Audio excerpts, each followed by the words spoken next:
आत्मनिर्भर भारत बनाने के लिए एक बहुत बड़ा 20 लाख करोड़ का पैकेज लाया जाएगा और उसके अनाउंसमेंट की शुरुआत आज से होगी। तो वित्त मंत्री निर्मला सीतारामन ने आज कुछ अनाउंसमेंट्स किए हैं, जिसको सुन के ये तो समझ में आता है कि बैंकों को, एनबीएफसी को वो नज कर रही हैं कि आप पैसा देना शुरू करिए, हम आपके पीछे खड़े हैं। लिक्विडिटी की प्रॉब्लम को सॉल्व करने की कोशिश हो रही है और एमएसएमई को मदद करने का एक ऐलान किया गया है। लेकिन जब ये सवाल मैं पूछ रहा हूं एनआईपीएफपी के डायरेक्टर, बड़े अर्थशास्त्री रथिन रॉय से, तो मेरा सवाल सुन के वो हंस रहे हैं, यानी एक जवाब तो मिल गया। अब सुनते हैं कि उनका क्या कहना है इस पर।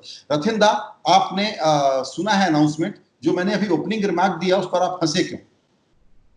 क्योंकि आपने बिल्कुल सही फरमाया कि जब हम इन सपोर्ट पैकेज की बात करते हैं, आमतौर पे हम ये पूछते हैं कि सरकार अपने कोष से कितना पैसा खर्चा करना चाहता है और कितना पैसे खर्चे करने का अनुमान है, और फिर उस पैसे खर्चे का खर्च कैसे करेगी, आर्थिक जो मूल है वो कहां से आएगा, और फिर जब वो मूल खर्चा होगा तो बाकी लोग क्या सोचेंगे हमारे अर्थव्यवस्था की स्टेबिलिटी के बारे में। लेकिन ये जो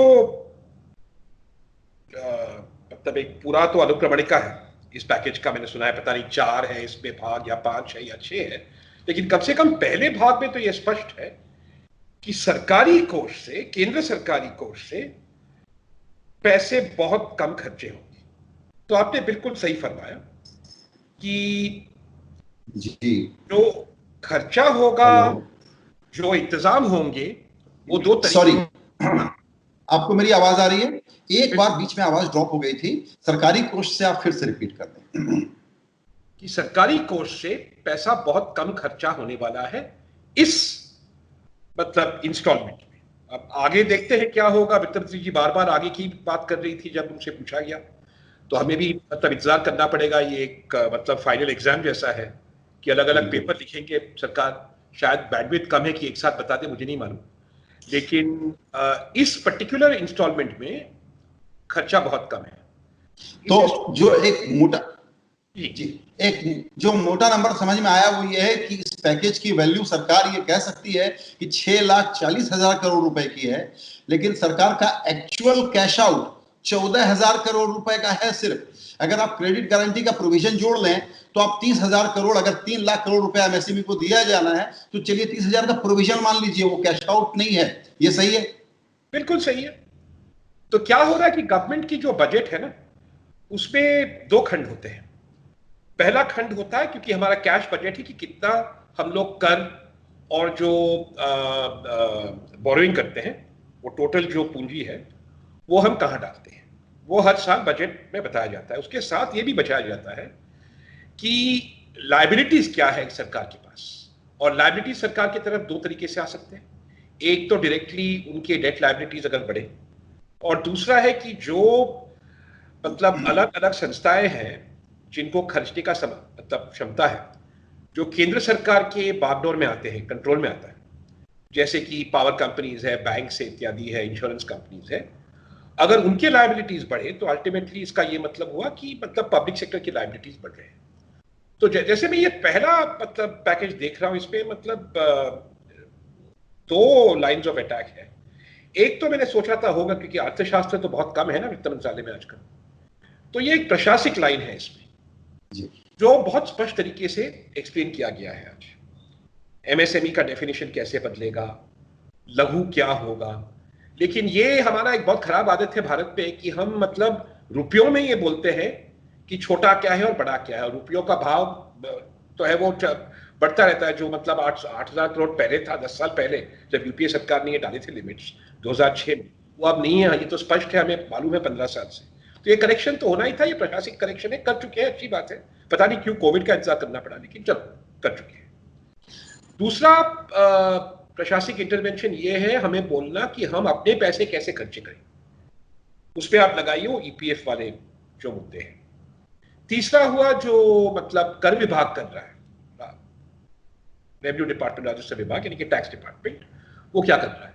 वो बोल रहे हैं कि आपका रिटर्न जो आज फाइल होना था, आप 6 महीने बाद कीजिए, क्योंकि आप अनसर्टेन हो गया आपका इनकम क्या है। आपका जो टीडीएस कटता है, चलो उस पर हम थोड़ा सा कम काटेंगे। तो ये सब मतलब जो मेजर्स है, ये प्रशासनिक मेजर्स है। इनमें कोई आज के तारीख पे इनमें कोई आर्थिक अहमियत नहीं है। बस मैं ये नहीं कह रहा हूं कि ये खराब मेजर्स है, अच्छे मेजर्स है, लोगों को सिक्योरिटी मिलता है, स्टेबिलिटी मिलता है, लेकिन इनके जो आर्थिक अंजाम होंगे, इनके जो कर पे अंजाम होंगे, इनके जो बजट पे अंजाम होंगे, ये तभी पता चलेगा जब साल के अंत में हम आएंगे। जी, तो आपसे थोड़ा और समझना चाहूंगा, जैसे टीडीएस टीसीएस पर कहा कि 25% की सहूलियत, तो वो एक क्लियर बेनिफिट है टैक्स पेयर को कि नहीं? आज का बेनिफिट है, कर तो आपको भरना पड़ेगा। टीडीएस क्या होता है? टीडीएस ये होता है कि मतलब अगर मैं 3 महीने लूँ एक साल में, और उस पर अगर मैं 100 रुपए कमाऊं और मुझे उस पर कर जमा करना है जी, तो वो कर आपको तभी जमा करना होगा, ना कि मतलब साल के अंत पर। तो ऐसे हम 4 बार कर जमा करते हैं। तो अब सरकार ये कह रहा है कि क्योंकि आपको नहीं मालूम है आपकी आमदनी क्या होगी साल में, जी, तो अब हम थोड़े से आपको रिलीफ देते हैं कि टीडीएस आप मतलब एग्जैक्ट अमाउंट नहीं जमा करें, थोड़ा सा कम जमा करें, लेकिन बाद में तो आपको पूरा टैक्स देना होगा जितनी आपकी आमदनी होगी। तो ये कैश फ्लो रिलीफ है और बहुत वेलकम, लेकिन ये रिलीफ नहीं है। इसका ये मतलब नहीं हुआ कि आपका टैक्स कम हुआ है, इसका ये मतलब ये हुआ है कि जो आपको कर आज मतलब इस क्वार्टर में भरना था, वो आप थोड़ी मतलब उतना नहीं भरना पड़ेगा, आप कम भी भर सकते हैं, क्योंकि हो सकता है कि अगले क्वार्टर में आपकी आमदनी कम हो, तो उससे आपको मतलब एक फायदा हुआ है, एक रिलीफ हुआ है। लेकिन टोटल कर तो आप देंगे जो आपको देना है। ऐसा नहीं है कि कोई टैक्स रेट कटा है या कोई ऐसे टैक्स रिलीफ मिला या टैक्स राइट ऑफ मिला है। Okay, okay. एक चीज और आपसे समझना चाहेंगे हम, वो ये कि जैसे कहा कि एमएसएमई को 3 लाख करोड़ का कर्ज दे दीजिए, तो पहले बैंक रिस्क अवर्स थे, अपना पैसा जो था वो आरबीआई में ले जा करके रख रहे हैं, 8 लाख करोड़ रुपए पड़े हैं। तो थोड़ा ये पर्सपेक्टिव हमको दीजिए कि अब जो सरकार नज करने की कोशिश कर रही है, उसके बाद क्या अब ये बैंक्स पैसा दे देंगे? क्या एनबीएफसी को लिक्विडिटी मिल जाएगी या कुछ इन्वेस्टेबल ग्रेड वाली अच्छी वाली एनबीएफसी को पैसे मिलेंगे, दूसरों को नहीं मिलेंगे? क्योंकि इसमें बाजार में स्केप्टिसिज्म ये है कि ये नज है, इसका मैं पालन करूं कि ना करूं, ये मेरे हाथ में। सरकार ने आउटसोर्स कर दिया है लिक्विडिटी का काम बैंकों पर और एनबीएफसी पर, वो करे ना करे इसको सरकार कंट्रोल नहीं कर पाएगी। बिल्कुल सही बात है। वो करे ना करे ये एक मार्केट डिसीजन है, और ये बाजार में दो हाथ है ना, ताली बजाते हैं। एक तो है जो मतलब लोन देते हैं और दूसरे है जो लोन लेते हैं। अब वित्त मंत्री ने उन्होंने खुद कहा कि ऐसा है कि क्योंकि अभी कोविड की अनसर्टेनिटी है, जो लोग मतलब को लोन अवेल करने की सुविधा भी है, वो भी कह रहे थे आज नहीं करेंगे, उसके बारे में हम कुछ नहीं कर सकते हैं। सरकार के पास 2 उपाय थे। एक उपाय था कि चलिए कर छोड़िए, आपको वेतन देना पड़ रहा है, आपको वर्किंग कैपिटल पे इंटरेस्ट देनी पड़ रही है, हम उसको हमारे जो राष्ट्र पूंजी है उससे आपको थोड़ा सा रिलीफ देंगे। वो सरकार ने नहीं किया है। सरकार ने कहा है कि आपको आज मुश्किल है तो आपको कर्जा देके वो मुश्किल आप टाल सकते हो, तो कर्जे की सुविधा आप आपको दे सकते हैं, हम नॉर्मल कोलैटरल वगैरह इत्यादि नहीं मांगेंगे। अब इस पे अगर मैं लघु उद्योगपति हूं तो मैं ये सोचूंगा कि ये कर्जा लेके मैं कल कैसे दूं वापस। अगर मेरे पास उस प्रश्न का सवाल है तब ये जो टर्म्स एंड कंडीशंस ये बड़े फायदेमंद है। दूसरा इस पे डेंजर ये है कि गवर्नमेंट गारंटी भी देगी, तो जिस हद तक डिफॉल्ट होगा वो बजट पर पड़ेगा जी, बैंकों पर नहीं पड़ेगा। हमारे देश में वो मतलब अधिकतर एक ही बात है, क्योंकि प्राइवेट बैंक्स बड़े कम हैं। तो जो हमारे मतलब पब्लिक सेक्टर बैंक्स हैं, या तो अगर वो एनपीए बन जाए तो उनका घाटा होता है, फिर वो अंत में सरकारी घाटा है, या तो सरकार डायरेक्टली घाटा ले। तो ये गारंटी प्रोविजनिंग से जो फर्क पड़ेगा बजट में, और ये फर्क हमारे रेटिंग पे भी पड़ सकता है कि हमारे टोटल जो गारंटीज और लायबिलिटीज है स्टॉक पे, वो बढ़ जाएंगे सरकार की। जी, लेकिन किस हद तक ये गारंटीज इन्वोक होंगे ये हमें नहीं मालूम है। वो डिपेंड करेगा कि मतलब आगे जाके हुए आर्थिक परिस्थिति क्या है। ये स्पष्ट है कि collateral free lending with guarantee जब सरकार ने दी है, इसका ये मतलब है कि जो उद्योगपति है जो ये अवेल कर रहा है उसका घाटा नहीं होगा अगर लोन फेल हो जाए। और अगर मतलब यही विश्लेषण है एमएसएमई डिपार्टमेंट का, गडकरी जी का, कि ये अच्छी बात है, तो मैं सहमत हूं, करना चाहिए। जी बिल्कुल। तो ये बात बताएं कि जो कोरोना के क्राइसिस में हम फंसे और हम कह रहे हैं कि इसका इकोनॉमिक डिस्ट्रक्शन इस लॉकडाउन में बहुत व्यापक है, बहुत बड़ा है, बहुत प्रलयंकारी स्थिति है, ऐसे में जो कदम सामने आए हैं वो आपको सरकार के अप्रोच के बारे में क्या बताते हैं? आपको कितनी आशा बनती है कि इकोनॉमी को यहां से डूबने से बचाने का काम हो जाएगा? स्टिमुलस की बात तो मैं कर ही नहीं रहा। इकोनॉमी डूबेगा या नहीं डूबेगा, इसका फाइनल रिजल्ट हमें दिसंबर में आएगा, और तब तक हम ये देख सकते हैं कि क्या चीजें हैं जो इकोनॉमी को नहीं डुबा रहा है, क्योंकि मैं ऑप्टिमिस्ट हूं। नंबर एक, जो हम स्वास्थ्य खर्चा कर रहे हैं, जो हम पीपीपीज वेंटिलेटर्स देश में बना रहे हैं, इंपोर्ट नहीं कर रहे, उससे जीडीपी बढ़ेगा। तो एक चेंज इन इकोनॉमिक कॉम्पोजिशन होगा कि जो स्वास्थ्य वाले हैं वो ज्यादा पैसे बनाएंगे और जो विमान चलाते हैं वो कम पैसे बनाएंगे। तो वो एक कॉम्पोजिशन चेंज है, उसमें थोड़ा सा घाटा हो सकता है, लेकिन इतनी बड़ी बात नहीं है ये। ऐसे चेंजेस होते हैं जब मतलब आर्थिक परिस्थितियां बदलते हैं। दूसरी बात है कृषि। जहां तक हमने जो हमारा राबी क्रॉप था, राबी फसल था, उसको हमने बचाया है, और उसको अगर हम बेच पाए ठीक से और फिर खरीफ की बुआई हो, वर्षा आए और फिर उसकी मतलब बाजार में, मंडियों में हम बेचे, तो एग्रीकल्चर बच जाएगा। एग्रीकल्चर बचने से दो चीजें होते हैं। एक तो जो माइग्रेंट वर्कर्स वापस जा रहे हैं उनका एग्रीकल्चर डिपेंडेंस हाई है, एम्प्लॉयमेंट वैसे एग्रीकल्चर में बड़ा हाई है, तो वो एम्प्लॉयमेंट बच जाएगा और लोगों के लाइवलीहुड्स बच जाएंगे और इससे डिमांड फायदा होगा। In addition to the fact कि एग्रीकल्चर इतना भी छोटा हिस्सा नहीं है इकोनॉमी का, काफी बड़ा है, तो अगर हम उसको प्रोटेक्ट करें तो अच्छी बात है। इस पे तो आज कोई टिप्पणी नहीं, तो देखना पड़ेगा क्या टिप्पणी है इसके बारे में, मतलब कृषि लोगों के लिए क्या करेगा सरकार, नहीं करेगा। दूसरा है ऑर्गेनाइज्ड इंडस्ट्री, लार्ज इंडस्ट्री। वहां पे नेशनल वेल्थ डिस्ट्रक्शन का डर है, जो जिसपे भी अभी तक टिप्पणी तो नहीं आई है सेक्टर वाइज।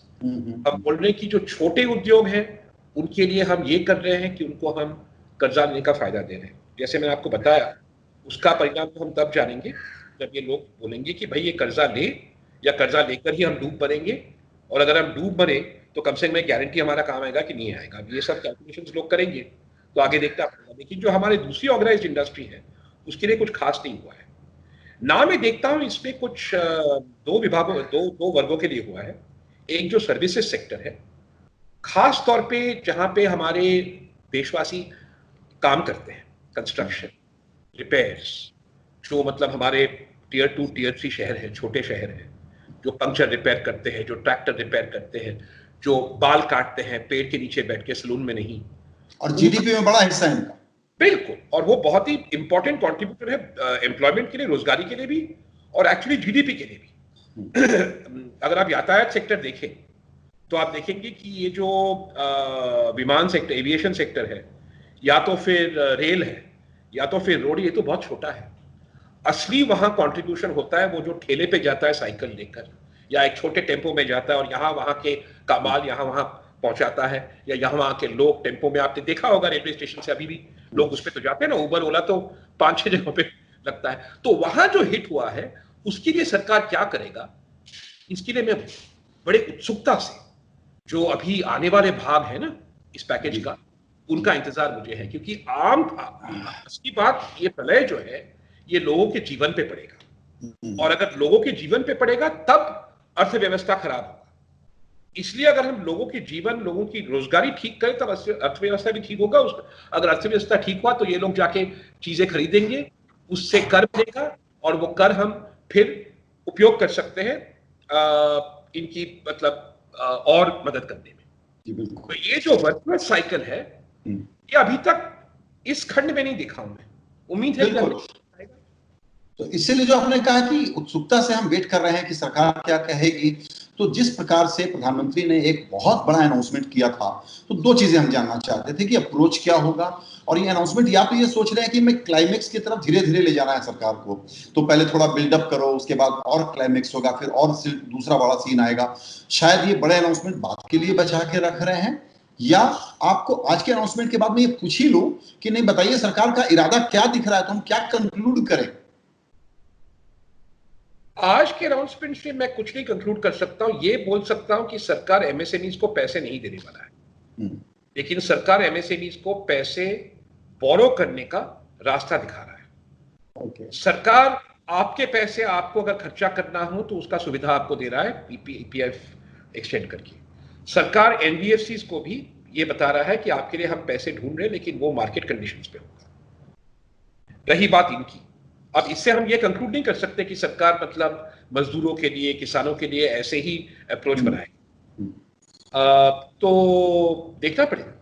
बिल्कुल, हो सकता है कि वो जो ज्यादा बड़े जिसको कहते हैं कंस्टिट्यूएंसी हैं या वोटर ग्रुप्स हैं, वहां पर डायरेक्ट पैसा जल्दी देने के लिए वो बड़ा अनाउंसमेंट, शायद बड़ी रकम का अनाउंसमेंट बाद में लेकर के आए। ये पॉसिबल है। राजनीतिक मनोविज्ञान में, साइकोलॉजी में ये स्वाभाविक है कि जो आपको बड़ी बड़ी बातें करने, जैसे हमारे रामलीला होता है ना, वो रामलीला के अंत में होता है, पहले नहीं। पहले जरूरी लेकिन बोरिंग काम करते हैं जो कर रहे हैं। तो मेरे ख्याल से मतलब अगर आप आगे देखें 2-3 दिन ये रामलीला जी, तब जब क्लाइमैक्स आएगा रामलीला का, तब मुझे पूरा उम्मीद है जी, सरकार जब कहा कि हम मजदूरों की देखभाल करेंगे, हम मध्य वर्गों की देखभाल करेंगे, हम किसानों की देखभाल करेंगे, तो उसमें जाएगी राष्ट्र पूंजी, उसमें जाएगा हमारा कर, और उसमें जाएगा हमारा बोरोइंग। अगर ये पॉलिसी है तो ठीक है, लेकिन मैं कह नहीं सकता हूं, देखना पड़ेगा। बिल्कुल बिल्कुल। एक चीज और, प्रधानमंत्री ने जो एक नई बात सामने रखी है वो ये है कि आत्मनिर्भरता, सेल्फ रिलायंस, एक प्रकार का एक बड़ा मैजिक वॉन्ड के रूप में वो सामने लेकर के आना चाहते हैं कि इस क्राइसिस के बाद भारत को तो बहुत बड़ी आर्थिक ताकत बनाने का हमको मौका मिला है और उसका टूल होगा आत्मनिर्भरता। ये बात है या स्ट्रेटजी है? ये एक आशा है, और आशा हम बात में कह सकते हैं, लेकिन आशा को स्ट्रेटजी बनाने के लिए, जैसे नेहरू जी ने किए थे, तब भी तो हम सेल्फ रिलायंट बनना चाहते हैं, और वहां हमारा स्ट्रेटजी ये था कि हम ये नहीं करेंगे कि हम गरीब देश हैं, हम इन्वेस्ट करेंगे आईआईटीओ में, एम्स में, जो हमारे बड़ा काम आ रहा है आजकल, और उससे हम अबव आवर पे ग्रेड इन्वेस्टमेंट्स करके हम राष्ट्र शक्ति बढ़ाएंगे और स्वदेशी राष्ट्र शक्ति बढ़ाएंगे। स्वदेशी शब्द जरूर मतलब इस सरकार की जो पीछे पार्टी है और जो विचारधारा है वहां उपयोग होता है, लेकिन प्रधानमंत्री ने तो उपयोग नहीं किया था। फिर भी मुझे उम्मीद है कि जो प्रधानमंत्री कह रहे हैं वो यही कह रहे हैं जो मैं कहते आ रहा हूं, कि अल्टीमेटली इंडिया का जो मतलब राष्ट्र शक्ति बढ़ेगा, आर्थिक शक्ति बढ़ेगा, वो तभी बढ़ेगा जब हम हमारे जो टॉप 100 मिलियन 150 मिलियन लोग हैं उनके लिए चीज़ें बनाएं और उनको बेचें। वो बहुत बड़ा मार्केट है और उससे जीडीपी बढ़े। इससे काम नहीं चलेगा, हमें यही बनाना पड़ेगा जो बाकी 400 मिलियन लोग जो मिनिमम वेज कमाते हैं वो क्या चाहते हैं। उसका मतलब तो साफ जाहिर है, अफोर्डेबल फूड, 400 रुपए का चाइना से ना आए, हम बनाएं, स्लम फ्री इंडिया, एक ऐसे मतलब स्वास्थ्य व्यवस्था जहां पे आदमी अपनी रोजी रोटी कमाने के बाद अपने पैसों से अपना चिकित्सा और अपने परिवार का चिकित्सा कर सके, चाहे वो पब्लिकली ऑर्गेनाइज हो या प्राइवेटली, और एक क्वालिटी का शिक्षा। ये 5 चीजें हैं। अगर ये 5 चीजों में हम हमारे मूल डालें, हमारे ताकत डालें, और इससे मतलब भारत एक जागृत स्वदेशी अर्थव्यवस्था के बल पे ग्रो करे, तब इसे मैं कहूंगा सेल्फ रिलायंस। सेल्फ रिलायंस ये नहीं है कि हम लिपस्टिक बनाएं और हम यूएसए से लिपस्टिक ढक नहीं दें जी। तो कल है कि जो चीजें हम नहीं बना रहे हैं, जैसे कि गरीबों के लिए घर, आपके बंबई शहर, मेरे बंबई शहर जैसे, अगर आप कभी हेलीकॉप्टर में जाएं, में एक बार मेरे को मौका मिला था, तब मुझे पता चला कि मेरा शहर बंबई जो है वो एक स्लम शहर है। तो एक स्लम फ्री इंडिया का जो मतलब लेसन है, मैं तो सीख चुका हूं इस माइग्रेंट वर्कर क्राइसिस से। धारावी में हो रहा है जो महाराष्ट्र में हो रहा है, इसलिए हो रहा है कि Bombay is a city of slums, तो हमें स्लम फ्री इंडिया करना है। और अगर हम स्लम फ्री इंडिया करें तो उसे मैं कहूंगा सेल्फ रिलायंस। अगर हम ठीक से व्यवस्था ऐसे करें कि शिक्षा और स्वास्थ्य लोग अपनी रोजी रोटी की कमाई से अफोर्ड कर पाए, तो वो हुआ सेल्फ रिलायंस, वो असल चीज होगी। तो अभी जो एक फिर से नई बात लाई गई है वो है कि be vocal about being local. जाहिर है कि चीन का नाम नहीं लिया जा रहा है, लेकिन फिर से एक इमोशनल पिच के साथ इस बॉल को फेंका गया है, और जैसे ही फेंका गया व्हाट्सएप पे तरह तरह के एफएमसीजी प्रोडक्ट के तस्वीरें आने लग गई कि ये देशी है, ये विदेशी है, इसका इस्तेमाल बंद करो, इसका इस्तेमाल चालू करो। ये जो गेम है इसको रेटोरिक के लेवल पर छोड़ दें, या हम मानते हैं कि इकोनॉमी में कोई बहुत बड़ी चीज होने वाली है? नहीं, अगेन ये जो ब्रांड्स हैं ये कौन खरीदता है भाई? वही 150 मिलियन लोग, है ना? तो अगर हम स्वदेशी फिर से हमारे पूंजीपतियों के लिए, और जो हम में मतलब सौभाग्यवती है कि हमारे पास मतलब इनकम है 50,000, 60,000, 70,000, 1 लाख, 2 लाख, और जो आपके जैसे, मैं आपके पीछे देख रहा हूं, मैं तो ऑफिस में बैठा हूं, आप मुझे नहीं कह सकते हो, आपके जैसे बड़ा सुंदर घर में रह सकते हैं सर। प्रणाम। अब हम ये बोले कि भाई वो जो पुगला जी के पीछे टीवी है वो भारतीय होनी चाहिए, ये तो खेल नहीं है ना स्वदेशी का। स्वदेशी का खेल अगर ये हो तो कोई फर्क नहीं पड़ता किसी को। स्वदेशी का खेल तो वही होना चाहिए कि जो चीजें हम नहीं बना रहे हैं हमारे लोगों के लिए, जो बेसिक चीजें हैं जो आप भी चाहते हैं और वो भी चाहते हैं कि हम मार्केट पे डिग्निटी के साथ जाके अपने घर के लिए सामग्री खरीदें, हम मार्केट पे जाके अपने लिए कपड़े खरीदें, और वो कपड़े हम इस देश में बनाए और चाइना में नहीं। मैं समझ सकता हूं, इसलिए मैं कह रहा था कि अगर आपको ये डर है कि लिपस्टिक चाइना बनाता है और उसके लिए हम क्या करें, तब मुझे उस बात पे, या बिस्किट चाइना बनाते हैं और उसके लिए हम क्या, मुझे कोई खास इंटरेस्ट नहीं है उसमें। बिल्कुल ठीक कहा आपने। शिक्षा, घर, कपड़े और रोज के सामग्री, जी, ये मेक इन इंडिया होनी चाहिए और इसका सप्लाई चेन इंडियन होनी चाहिए। ये तो बड़ी अच्छी बात होगी। और ये तो मतलब गांधी जी ने भी बोला था, दीनदयाल जी भी बोला था, अंबेडकर जी भी बोला था। तो हमारा भारतीय विचारधारा में तो इसके लिए मतलब बहुत क्रॉस पार्टी सपोर्ट है। बिल्कुल। ये आपने लिपस्टिक वाला बहुत अच्छा उदाहरण दिया, और अभी आपने बिल्कुल पासिंग रेफरेंस में जिक्र किया था बहुत बड़ी घटना का, कि इस माइग्रेंट क्राइसिस को जो आपने नजदीक से देखा है, इसको कंट्रास्ट करें जो कि हम लगातार इस सरकार से सुनते हैं, और वो ये सुनते हैं कि ये सरकार तो गरीबों के लिए है, गरीबों के लिए जान दे देगी, सरकारी खजाने पर पहला हक गरीबों का है। ये दोनों पिक्चर रिकंसाइल कैसे होती है? क्योंकि ये सरकार कहती है हम सब कुछ गरीबों के लिए कर रहे हैं, तो जो आपने अभी स्वदेशी और असली समृद्ध भारत की तस्वीर खींची, जिस गरीब, शिक्षा, स्वास्थ्य और करोड़ों लोगों की इनकम बढ़ाने की बात कही, न कि मिडिल क्लास और अमीरों की बात, तो ऐसे में पूरी सरकार का नैरेटिव है कि हम तो गरीब के लिए जान दे देंगे, और वैसे में माइग्रेंट क्राइसिस का दूसरा पिक्चर हम देख रहे हैं। दोनों आपने रिकंसाइल कैसे किया एक अर्थशास्त्री के रूप में अपने मन में? सरकार एक राजनीतिक संदर्भ में काम करता है जिसमें उनका दायित्व भी बनता है और उनका फायदा भी इसमें है कि वो गरीबों के लिए जो कर सके वो करे। लेकिन सरकार एक सामाजिक संदर्भ में भी काम करता है। तो मैं ये जो माइग्रेंट लेबर की जो आपने बात उठाई, उस इश्यू को मैं सामाजिक दृष्टिकोण से देखना चाहता हूं कि समाज क्या वैल्यू देता था इन माइग्रेंट लेबरों को। अब तो ये लोग हमारे टीवी पे आए हैं, इनके मुंह हमारे टीवी पे आए, और ये माइग्रेंट लेबर कहां से आ रहे हैं? तो जब हम लोकल बोलते हैं, चाइना छोड़िए साहब,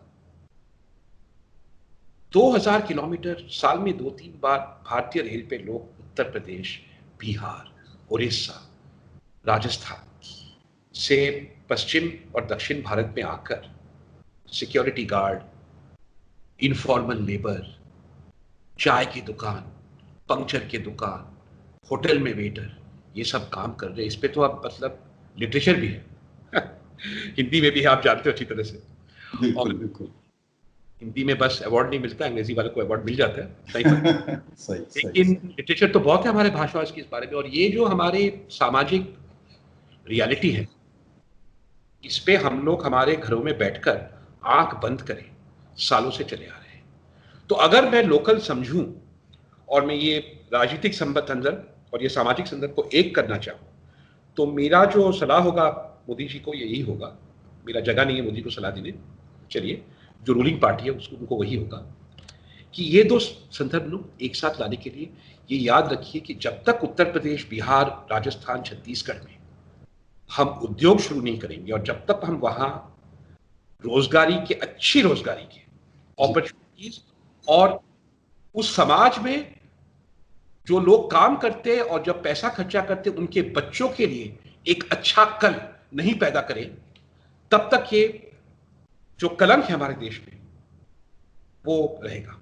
हमें ये याद रखना चाहिए कि हर आदमी जो है अमेरिका और यूरोप माइग्रेट करने का जो सपना देखता है, और बहुत भारतीय देखते हैं, सिर्फ इसलिए देखते हैं कि वो पैसे बनाएंगे, इसलिए भी देखते हैं, उन जानते हैं कि वहां उनका जो आर्थिक फ्रीडम है, उनका जो सामाजिक स्वतंत्रता है वो बढ़ेगा, उनका जो एजेंसी जो हम अंग्रेजी में बोलते हैं ना, वो बढ़ेगा।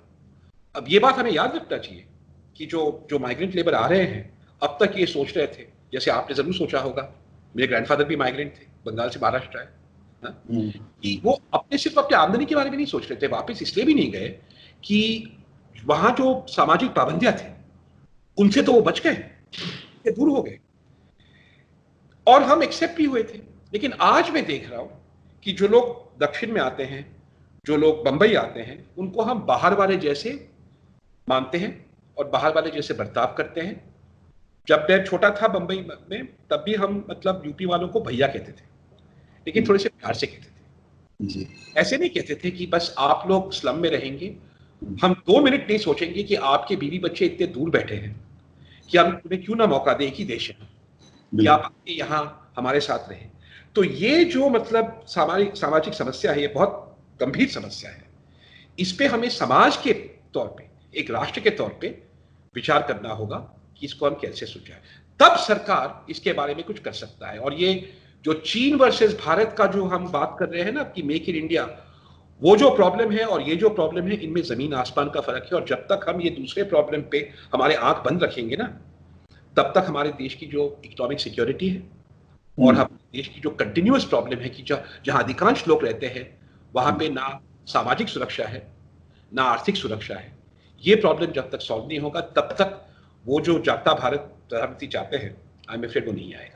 बिल्कुल सही कहा सर आपने। तो जो एक बीमारी से हम सब ग्रस्त हैं वो है डिस्ट्रैक्शन की बीमारी, और उससे पीछा छुड़ाना जरूरी है। आपने जो कहा उसका निष्कर्ष ये है। और दूसरी बात ये कि आप भी माइग्रेंट हैं जो मुंबई आए थे, मैं भी माइग्रेंट हूं जो मुंबई आया था।